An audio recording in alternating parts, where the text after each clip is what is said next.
Welcome to this MOOC on lasers. In the last couple of lectures, we discussed the basic properties of an optical resonator, namely the resonance frequencies, free spectral range and the spectral response of the resonator. We also looked at various parameters which characterize the loss in the resonator, because loss in the resonator is very important. It determines, as we have seen, the line width of the cavity resonances. So, today we will take up spherical mirror resonators. Spherical mirror resonators. A spherical mirror resonator comprises of two spherical mirrors. Here M1 and M2 are two spherical mirrors of radius of curvature ROC, radius of curvature R1 and R2, and the mirrors separated by a distance L.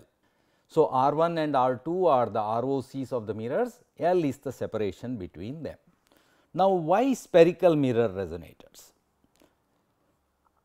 The diffraction divergence of a finite beam which is confined to the resonator is always, there is a finite diffraction divergence which is compensated by the focusing effect of the spherical mirrors. So, what it means is, whenever you have a finite beam of a finite width, then as the beam propagates, there is a inevitable diffraction. Every finite beam diffracts, and unless you have a mirror, for example, if we have a concave mirror here which focuses, so this is diffracting. Now, if the concave mirror focuses it back, then it compensates for the diffraction divergence. So, that is what is shown here in the spherical mirror resonator. A finite beam which is confined to the resonator, as it propagates from one mirror to the other mirror, it spreads, it diverges, but the other end being a concave mirror, it has a focusing effect and then it sends back, it focuses it back, and this going back and forth of the beam continues with a certain fixed beam dimensions. This is not the case, to appreciate this is not the case if we consider plane mirror resonators. As we know, in plane mirror resonators, if a finite beam starts from this end of the mirror, let me just change the color. All right. If the finite beam starts from this end of the mirror, then it will diffract as it goes to the other end, it widens. Now, when it propagates back, then it further widens. So, it further widens like this, and then when it propagates back, it further widens, and now you see that a part of the beam is outside the mirror. So, this is the mirror, extent of the mirror, outside the extent of the mirror, and this part forms loss from the resonator, and this is called the diffraction loss. In a plane mirror resonator, there is diffraction divergence and therefore, there is diffraction loss. So, diffraction loss, this is called diffraction loss. In a spherical mirror resonator, because of the focusing effect of the concave mirrors, we have compensation for the diffraction divergence, and therefore, it results in very low propagation loss. This is why we go for spherical mirror resonators. Further, the transverse modes of a resonator, we will discuss this transverse modes in detail, but right now transverse modes refer to transverse field distributions. We have seen so far longitudinal modes, which are the resonance frequencies, which are determined by the length of the resonator. Now, transverse modes represent the field distributions of the propagation beam, the allowed field distributions of the propagating beam. As the beam goes back and forth, there are certain specific field distributions which will propagate as they go back and forth without change in the field distribution. they are called transverse modes. We will see these in more detail a little later. So, transverse modes refer to transverse field distributions of the propagating beams in the resonator. In a plane mirror resonator, because there are finite diffraction losses, we do not have an analytical expression for the field distribution which is going back and forth. I have qualitatively shown a field distribution here. So, this is the field distribution. So, what is plotted is amplitude of the electric field of the beam in the transverse direction. So, the beam propagates back and forth. So, the beam goes back and forth. There are certain field distributions which then subsequently evolve and remain steady, but we do not have any analytical expressions for the field distributions inside a plane mirror resonator, although we can obtain them numerically. So, numerical fields can be obtained for plane mirror resonators. In the case of spherical mirror resonator, the Hermite-Gauss field distributions form modes of the resonator, and if the resonator has a cylindrical symmetry, that is symmetric about a cylindrical symmetry, then Laguerre-Gauss field distributions also form modes of the resonator. So, these are family of modes. We will discuss these a little later, but the main point is both this family Hermite-Gauss, which comprises of Hermite polynomials and Gaussian field, a product of Hermite polynomials and Gaussian field, a product of Laguerre polynomials and Gaussian field gives the field distributions. The fundamental mode in both these families is the Gaussian mode or the Gaussian beam of the resonator. The Gaussian mode of the resonator is the fundamental member of these two families, and in many applications we would like to have the Gaussian mode of the resonator, and we will discuss this Gaussian modes subsequently with a little bit more detail. Now, the two primary reasons is, one, the diffraction loss is very high, and in the case of plane mirror resonators, whereas in spherical mirror resonators the diffraction loss is low, therefore, low propagation loss. We are interested in low loss because we would like to have very sharp cavity resonances. The second reason is that the field distributions have analytical expressions and the fundamental mode is a Gaussian mode in a spherical mirror resonator. So, these are the two primary reasons why we go for spherical mirror resonators. The Gaussian beam of a spherical mirror resonator is again illustrated here. So, what is shown is a spherical mirror resonator. One of the mirrors is assumed 100% reflection, which means the reflectivity R1. So, R1 here is the reflectivity, R1 is equal to 1, which means 100% reflection, and R2 is 0.9, which means 90% reflection, which means 10% is the transmission. So, 10% transmission and 90% back reflection. So, that is the meaning of R2 is equal to 0.9. So, the beam is building up inside, and every time 10% of the energy goes out in the form of an output beam. The field distribution, the transverse field distribution across this mode is Gaussian. So, the Gaussian beam of a resonator is illustrated here. It has a Gaussian field distribution. Gaussian, I suppose you are familiar, e to the power minus r square by w square. So, this is, and there can be an amplitude factor a. So, if you have a field psi is equal to a into e to the power of minus r square by w square, this is a representation of the Gaussian. It is a bell shaped curve because at r is equal to 0 this function has maximum. So, as you can see r is equal to 0 is here. So, it is maximum on the axis and the beam is propagating. As the beam propagates, there is a finite spread of course, and that is why the beam is spreading, and therefore, the peak amplitude is decreasing, but the energy content which is given by the area under this curve here is the same whether it is this one or you consider this. The total area under the curve remains same, but the beam spreads. W of z represents the width of the beam. The width is defined.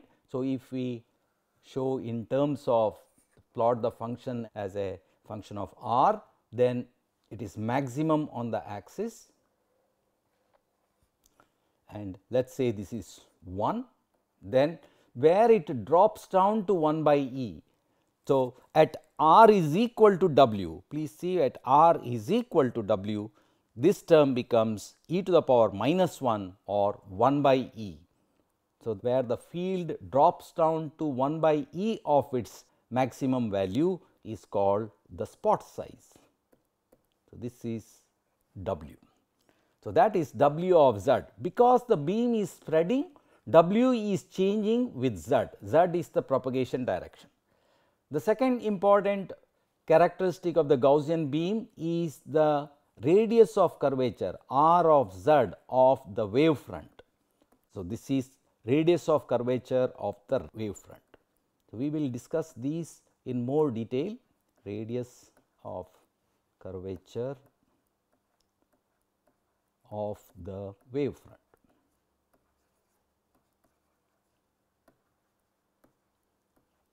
Wave front is a surface of constant phase. Wave front. So, both r of z and w of z evolve as the beam propagates in the z direction. We will discuss more details about the Gaussian beam as we go further. Now, some of the common types of spherical mirror resonator. So, we will follow in this ray optics approach. So, here the beam is confined, means when a ray is confined to the resonator, then we call that the resonator is stable or the beam is confined to the resonator. So, this will again become clear. So, what is shown, I have taken some common resonators. First, symmetric confocal resonator. What it means is, it comprises of two identical mirrors of radius of curvature r, mirror M1 and M2, separated by a distance which is also equal to radius of curvature. Now, if we have a mirror of radius of curvature r, then the focal point is at r by 2. So, this is the focal point. It is f is equal to r by 2. The focus, the distance from the pole to the focal point f is equal to r by 2. And therefore, if the total separation is r and if this is the midpoint, then both the mirrors have their focus overlapping, or that is why it is called confocal. Confocal means focal point coinciding, hence the name confocal resonator. So, this is f actually, and therefore, in this type of a resonator, if you have a parallel beam of light which travels like this. So, let me show a parallel ray traveling towards the other mirror, then by definition of focal point, the ray will get reflected and pass through the focus here, and the ray which is coming from the focus to the second mirror will be rendered parallel here. Now, again the parallel ray which reaches here passes through the focus and then it reaches the other mirror. In other words, we see that in two round trips, ray paths are retraced after two round trips. Retraced, please see, we started a ray from here, this parallel ray to the other mirror. After one round trip means from this mirror back to this mirror, it comes here, and then from here again it goes parallel because it has come from the focal point. So, it has come from the focus, therefore, it is rendered parallel. So, after one round trip the ray has reached here, now again it goes back and reaches the original point. In other words, in two round trips the ray retraces its original point. Another type of ray is also shown here. For example, a ray which goes from here to the point O here. What is the distance? This is the radius of curvature, and therefore, the ray which reaches here will be reflected satisfying the law of reflection, that is theta 1 is equal to, so theta I here is equal to theta r reflected angle. So, it comes here.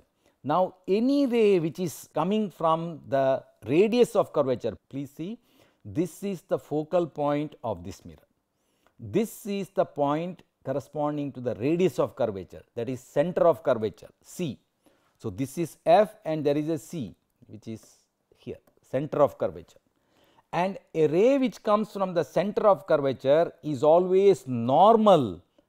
It is normal to the mirror. So, a ray which comes, so if this is C, the center of curvature, then any ray which comes to the mirror will be at 90 degrees, and therefore, it will be reflected back along the same path. So, the ray which comes from here is reflected back along the same path. Here it satisfies the law of reflection and then it comes back here. Again, note that after 2 round trips the ray has come back. So, if the ray has started from here, then it reaches here, then comes down to this point. From here it retraces back. So, after 2 round trips the ray reaches its original point. So, in both the ray paths which I have shown, after 2 round trips the ray reproduces or retraces its path. So, you can draw several types of rays. So, this is for a symmetric confocal resonator.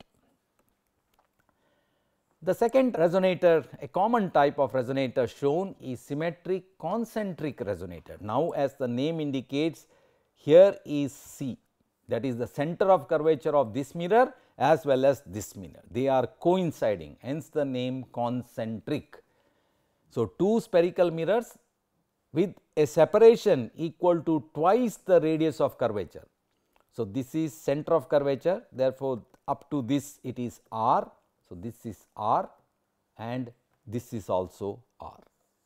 So, the total separation is 2R. So, that is a concentric resonator. So, you can see the ray paths. So, if a ray path starts from here passing through the center, it will be incident normally on the second mirror and reflected back. So, any ray that you take, you will see that in one round trip the ray comes back to its original path, original point, and that is what is written here. Ray paths are retraced after each round trip. Right now, I am explaining this qualitatively from the physics that we know, the school level physics that we know, school level optics that we know, ray optics that we know. But we will see, we will write mathematical expressions, and the mathematical expressions will show that the rays will retrace their path after 2 round trips or 4 round trips or 1 round trip in different types of resonator. Okay. So, next what is shown is a plane mirror concave mirror resonator. We have one plane mirror and one concave mirror. So, note that the ray which travels parallel from the plane mirror at the separation here is equal to the focal length. This separation is focal length, and therefore, the ray goes to the focus where it undergoes reflection by the plane mirror and then comes to the spherical mirror again. Now, anything which comes from the focal point will be rendered parallel, and what is incident parallel on the plane mirror will be reflected back. So, please see, the ray starts from here, a typical ray, it after 1 round trip it reaches here, it continues from here for the second round trip, it comes here and then it reaches here after 2 round trips. Round trip refers to from this mirror back to this mirror. The path need not be straight line path, the path can be anything. Now, after the second round trip, now it again is reflected normally back to the second mirror, and from there it is focused to the focal point. From there again it undergoes reflection and then rendered parallel. So, the ray which starts from here, in this case you see that after 4 round trips it comes back to its original point. So, the ray paths are retraced after 4 round trips. So, I have shown 3 different types of resonators. So, let us look at some other types of resonators where the ray does not come back. So, for example, if we have one of the mirrors as the plane mirror and then the other one as a convex mirror, you will see that whatever ray that you consider, it will not retrace, it will go because of the divergence given by the convex mirror. Any ray which is incident will finally, eventually, it will go out of the resonator, and therefore, we say that such resonators are unstable resonators. Unstable resonator here means we will work out the mathematical expressions for this, as I said, but right now unstable resonator means where rays cannot be confined. Optical rays are not confined to the resonator, and stable resonators in simple term are those resonators where rays can get trapped. Once they are trapped, they can build up inside the resonator. All right, one more resonator which is shown here comprising of 2 convex mirrors, and obviously it is an unstable resonator because both the mirrors are diverging mirrors. So, naturally any ray will subsequently go out of the resonator. We will see later on that it is possible to have stable resonator with the one convex and one concave mirror. With the 2 concave mirrors, obviously we have discussed several concentric, confocal, all are 2 concave mirror resonators. We have seen that 2 convex mirrors form unstable resonators, but if appropriate radius of curvatures are chosen, we will show later that having one convex mirror and one concave mirror, we can form stable resonators, or the rays can remain confined for a long time. All right, in this part, to study the spherical mirror resonators, we will use matrix optics. So, matrix optics approach to trace ray paths. Now, matrix optics is valid under paraxial approximation. What is this paraxial approximation? Now, paraxial rays means rays, so para-axial. So, it is close to the axis, rays which are close to the axis. That is the literal meaning of paraxial rays. That means rays which make small angles with the axis. When the rays are traveling, so this is the axis of the resonator. Then if the rays make very small angles, then these can be considered as paraxial rays. Such rays will travel back and forth close to the axis. Now, if the ray angle is very small, then we can use such an approximation as we will see tan theta nearly equal to sin theta equal to theta. So, this is the approximation that will be used by assuming that we are treating paraxial rays. Now, how good is this assumption? For example, what is shown here is typical beam parameters of a practical laser. If we take a helium neon laser, a practical Heine laser, helium neon laser, then the length of the laser tube is generally 20 to 30 centimeters, and the beam diameter at the waist is of the order of 0.2 millimeter. We will take actual numbers and see that indeed this is the kind of numbers that we will get, and the output beam divergence typically is 1 milliradian, and the beam diameter here is approximately 1 mm. The divergence angle is typically 1 milliradian for a practical laser. You can see the data sheets of practical commercially available lasers, and you will see that the divergence angle is of the order of 1 milliradian, which means 0.057 degrees. So, indeed the theta is very small, and therefore, the use of paraxial approximation is perfectly valid in such situations. So, the ray transfer matrices, we have to determine the ray transfer matrices of an optical system. An optical system here we refer to, it is shown as a black box here. So, you have an optical system which may comprise of many optical components. For example, the optical system here shown may comprise of several optical components. For example, if you take a microscope objective,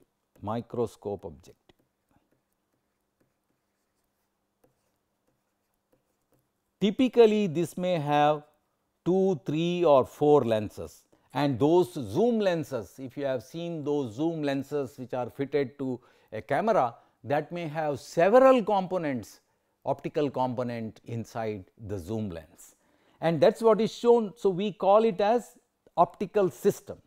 Now, tracing rays through the optical system can be done using the ray transfer matrix, and if the ray transfer matrix for each component can be determined, then the product of these matrices will give you the ray transfer matrix for the whole system.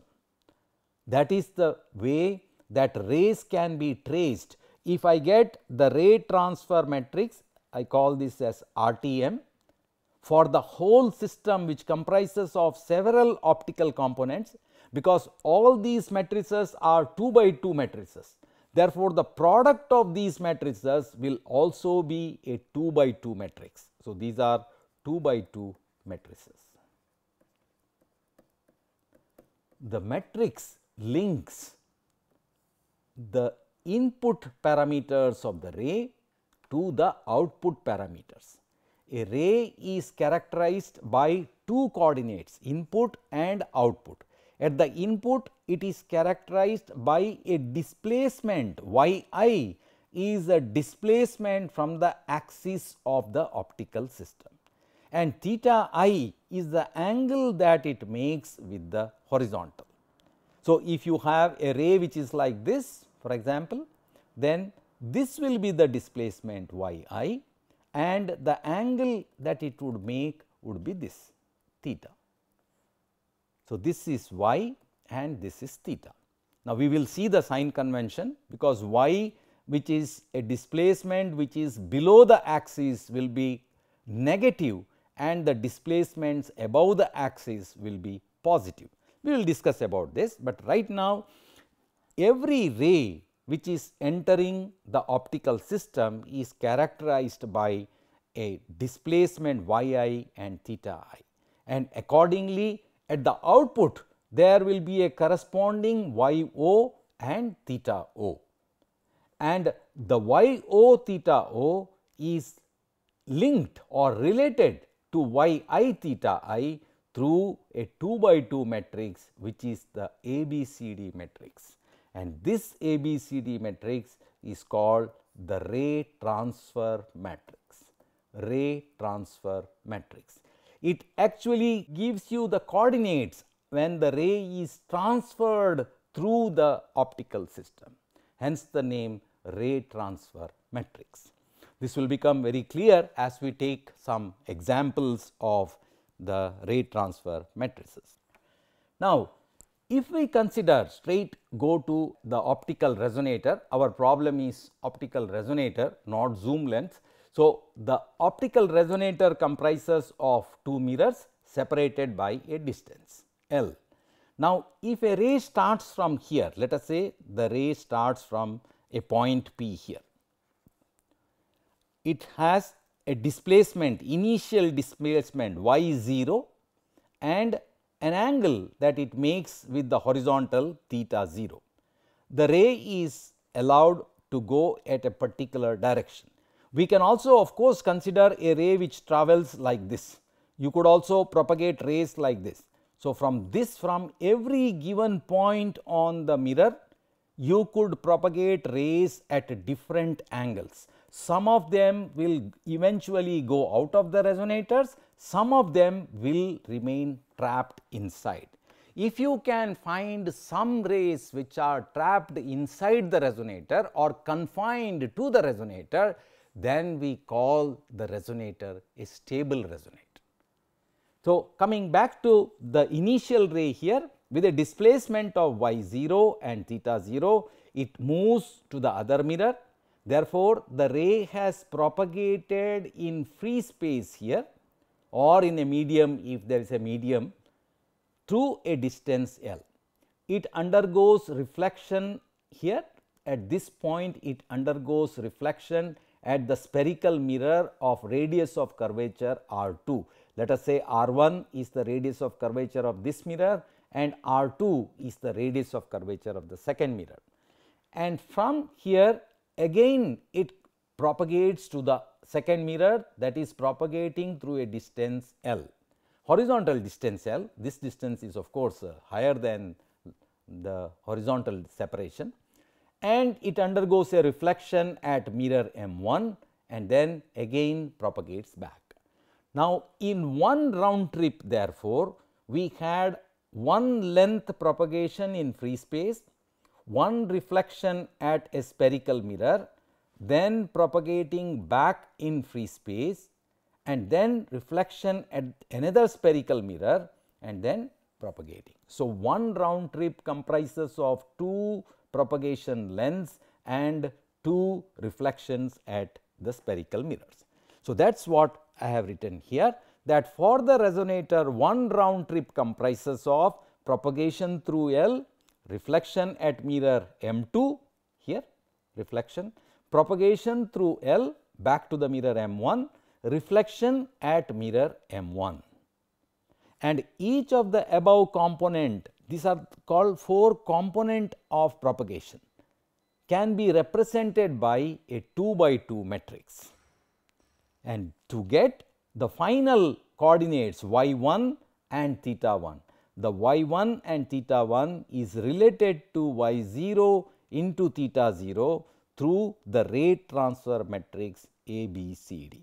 Once you know ABCD, you can calculate y1 theta 1. If you know y1 theta 1, you can calculate y2 theta 2 and so on. In other words, you can trace a given ray, a starting ray through the resonator any number of times back and forth and find out whether the ray always remains confined or does it eventually leave after a few round trips.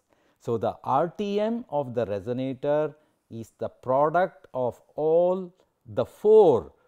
So, there are all the 2 by 2 means all the, in this case 4 2 by 2 matrices corresponding to these 4 operations 1, 2, 3.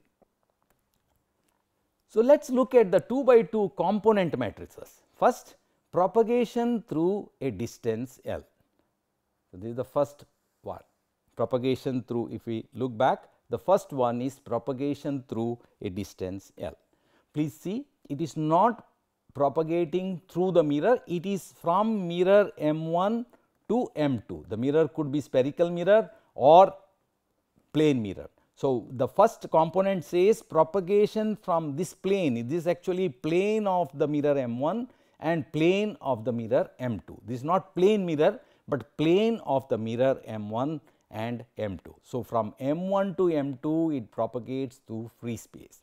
Let us say y in is the initial displacement, the starting point from here is y in, is the height from the axis of the resonator, and it is propagating at a angle by making an angle theta in. Then when it reaches the other end, we know that if this is a homogeneous medium, it will travel in a straight line. With a new displacement y out, which is different from y in because it is traveling at an angle. If it were traveling parallel to the axis, then we would have had y in is equal to y out. But in general, if it is traveling with the theta not equal to 0, then y out will be different from y in. What is the relation? So, what is our objective? Our objective is to determine y out, or after one propagation y out and theta 1 to the input which is y in and theta in. So, this is our object, we want to find this. Now, first point is theta out is equal to theta in. When it comes from here up to this point, there is no change in the angle with respect to the horizontal. So, first point is theta out is equal to theta in. Now, y out is more. Now, how much is y out? So, you can find out y out. So, y out is equal to, if this is L, then L tan theta in. So, L into tan theta in is this height. So, this height is L into tan theta in plus the original height which is y in. So, y out is equal to L tan theta in plus y in, but we are considering paraxial approximation. Therefore, tan theta in is nearly equal to theta in, and therefore, we write this as L theta in plus y in. And immediately now, we have both the equations relating theta out and y out to theta in and y in, and the matrix is here. Y out is equal to 1 L and 0 1 theta in. So, theta out is equal to this row into this column product, which is simply theta in. Y out is equal to product of this row into this column, which is y in plus L into theta in. So, this is true. So, this is not for just plane mirrors, this is only propagation through a distance L. So, it could be spherical mirrors with a ray starting from below the axis and going above the axis. Everywhere you will see that this matrix will relate propagation through the change in coordinates after propagating through a distance L. The sign convention is shown here. If the ray, as I already mentioned, so this is a lens which is shown, for example, a ray which is incident in the lower half. So, this is the position of the ray, will have a negative displacement. So, the displacement is considered or measured from the axis of the system. So, this ray is negative, and if the ray is incident from top, then the displacement is positive. It could be a ray which goes like this, then also the displacement will be this. So, this is positive. So, where it hits the optical component or the ray transfer matrix of the component that you need, you consider that as your displacement, and if it happens to be in the upper half, then it is positive, and if it happens to be in the lower half, then it is negative. The second point is, for concave mirror, the radius of curvature is negative, r is less than 0, and for convex mirrors, the radius of curvature r is greater than 0. One other point, so this is about the displacement. The second point about the angles, if the angle is upward, if a ray is moving upward, which means it makes an angle which is positive with respect to the horizontal, then that angle is positive. If a ray is travelling downward, then it makes an angle which is negative with respect to the horizontal, and then we have to designate that angle as negative. So, let me show it here, for example.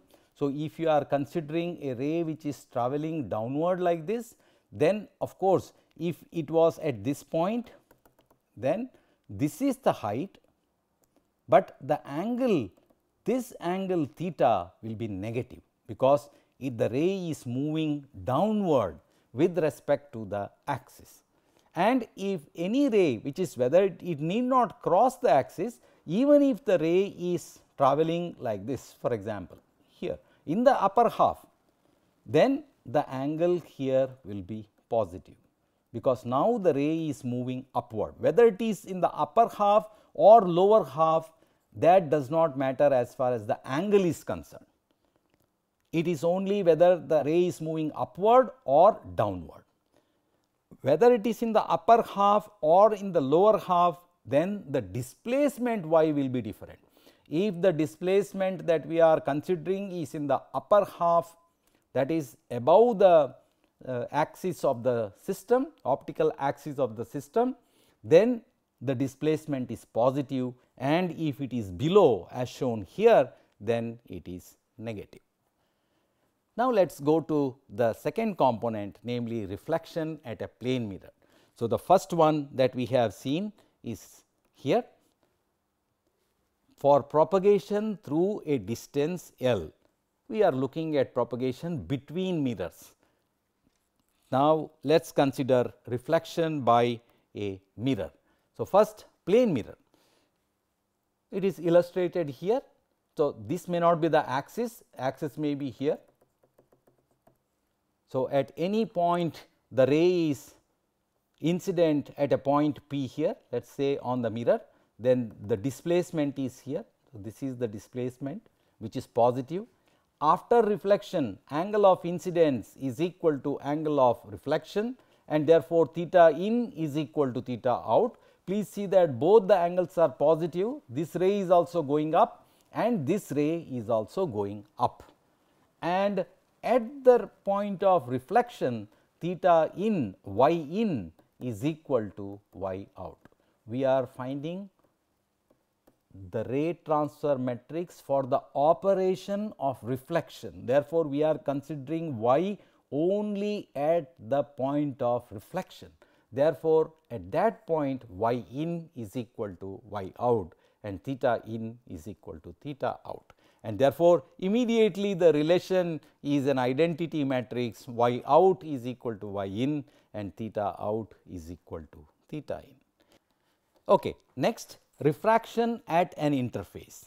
So, this is sometimes important because we will see later on that there are laser resonators where you have the laser rod or active medium, which is a rod of a certain refractive index n. Then when the ray goes back and forth or beam goes back and forth, then it will encounter a interface, and that is why we are looking at interface between two medium n1 and n2.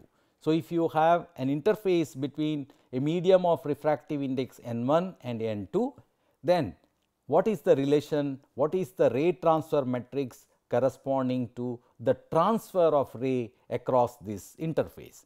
So, at this point y in is equal to y out, because we are finding the ray transfer matrix for the operation at the interface only. Therefore, y in at that point is equal to y out. However, theta in and theta out are related through the Snell's law, which is n1 sin theta in is equal to n2 sin theta out. And because sin theta is nearly equal to theta, we write theta in is equal to n2 by n1 into theta out. So, y in is equal to y out, theta in is equal to n2 by n1 into theta out. And therefore, immediately we can write the ray transfer matrix for this operation. The operation is refraction at an interface. We are not looking at propagation, only at the point where the refraction takes place. Now, let us go further. Reflection at a spherical mirror. So, again the geometry of the problem is shown here. So, a ray which is coming from some arbitrary ray which is incident at an angle theta in. So, theta in is the angle the ray makes when it is incident on the mirror at some point P, let us say some point P. And after reflection, the ray goes here, making angle of incident is equal to angle of reflection. This angle theta will be equal to this angle theta. Now, when it makes the angle, this is with respect to the line joining the center of curvature. C is the center of curvature, because with respect to center of curvature, this angle theta will be equal to the angle theta here. So, we call theta c, let theta c be the angle, the line here connecting the center of curvature makes theta c. Then in this geometry, we can see that theta c will be equal to sum of these two angles, that is theta in plus theta. Theta c is equal to theta in plus, and therefore, theta in is equal to theta c minus theta. Similarly, theta out. So, theta out here will be equal to this angle plus this angle. So, this angle is also theta, this is also theta, this is also, and therefore, theta out is equal to theta c plus theta, these two angles. And therefore, if we add theta in and theta out, so theta in plus theta out, then this theta cancels and we have theta out plus theta in is equal to twice theta c. Now, twice theta c here, this is the angle. So, theta c is nearly equal to tan theta c, because here of course, we have shown the angles as big, but please remember all angles considered are very small angles. So, tan theta c, and tan theta c will be equal to the distance r and this height here, and because the angle is very small, this distance is the same as this distance, and therefore, we can write tan theta c is equal to y out, that is this height, divided by r. So, y out by r. R is actually the separation from C to O. O is the pole here, O, but the separation here is very, very small because theta c is very small, and therefore, theta c is approximately equal to y out by r, and therefore, we can write 2 theta c is equal to 2 tan theta c is equal to 2 into y out by r, and y out is equal to y in, and therefore, we can write minus twice y in by r. Now, this minus sign has come because we have considered a concave mirror.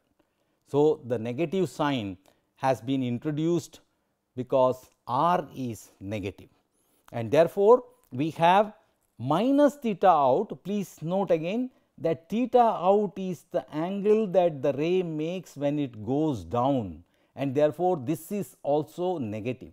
Here the ray was going up, therefore, theta in is positive. Now, the ray is going down, therefore, theta out is negative, and therefore, we have written minus theta out. So, we are writing this expression theta in to be taken to the other side. Now, minus theta out is equal to minus theta in, this minus is because we have taken theta n to the other side, and minus twice y in by r, or all the minus signs will go, and we have theta out is equal to theta in plus twice 2 by r into y in. Thus, therefore, the RTM, ray transfer matrix for reflection at a spherical mirror is 1 0 1 0, because y out is equal to y in. So, y in is equal to y out, therefore, it is the identity rho. So, we have y out by y in, theta out is equal to the ray transfer matrix into y in theta in. So, y out is equal to y in, which means this is 1 0, and theta out is equal to theta in. So, theta in, therefore, this must be 1 2 by r. So, y 2 by r into y in. So, this row multiplied by this column 2 by r into y in theta in. So, this is the RTM for reflection at a spherical mirror. This is very important. So, now we have got in a spherical mirror resonator reflection at two spherical mirrors. So, we know the RTMs, propagation through a distance L, we know the RTMs, and therefore, we can determine the ray transfer matrix for one complete round trip, and therefore, the RTM for the optical resonator for one complete round trip is given here. that y1 theta 1 is equal to. So, we start with y0 theta 0, this is our starting point, y0 theta 0. This first it gets multiplied on the left side by the matrix for this propagation, and then it reaches the other end, gets multiplied by this matrix for reflection at mirror M2 of radius of curvature R2. It propagates back, gets multiplied by this matrix, and then gets reflected here and gets multiplied by this matrix. And the product matrix is called the ABCD matrix for the optical resonator. This ABCD matrix is the ray transfer matrix for the given spherical mirror resonator. So, if we multiply this, then here is the product matrix. So, this component, so this element is A, so it is written here, this is identified as A. The second element which is here is identified as B, so that is what is written B, and this is C, what you have is C, so this is C, and the last element is D. So, this is a designated that ABCD matrix for this spherical mirror resonator has components A, B, C and D. Given a resonator, which means you know the radius of curvature R1 and R2 and the separation L. So, given a resonator, you can determine the ABCD matrix for the resonator, because all the components A, B, C, D contain only R1, R2 and L. So, given a resonator, the ray transfer matrix can be determined. Now, with this, in the next lecture, we will consider the ray transfer matrices of a spherical mirror resonator, and we will find out under what conditions a ray will be confined mathematically, not by qualitative explanations. Okay. Thank you.